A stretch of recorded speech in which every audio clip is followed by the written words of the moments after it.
महाराष्ट्रातील ताज्या घडामोडी पाहण्यासाठी आजच आपल्या न्यूज 15 मराठी या चॅनलला यूट्यूबवर सबस्क्राईब करा. तसेच इंस्टाग्राम आणि ट्विटरवर फॉलो करायला विसरू नका.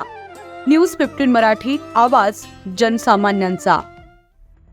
कोल्हापुरात टीईटी पेपर फोडणारी टोळी जेरबंद, 9 आरोपी ताब्यात. कोल्हापुरात एक धक्कादायक प्रकार समोर आलाय. रविवारी राज्यभर शिक्षक पात्रता परीक्षा अर्थात टीईटी परीक्षा सुरू असताना या परीक्षेचा पेपर फोडण्याच्या तयारीत असणाऱ्या टोळीचा पर्दाफाश झालेला असून मुरगुड पोलीस आणि स्थानिक गुन्हे अन्वेषणच्या पथकाने 9 जणांना ताब्यात घेतलंय. कोल्हापूर जिल्ह्यामध्ये पेपरच फोडण्याचा प्रयत्न झाल्याने शिक्षण क्षेत्रात गोंधळ उडालेला आहे. ताब्यात घेतलेल्या आरोपींमध्ये काही शाळेतील परीक्षार्थी शिक्षकांचा सहभाग असून हे सर्व आरोपी कागल तालुक्यातील सोनगे येथून पोलिसांनी ताब्यात घेतलेले आहेत.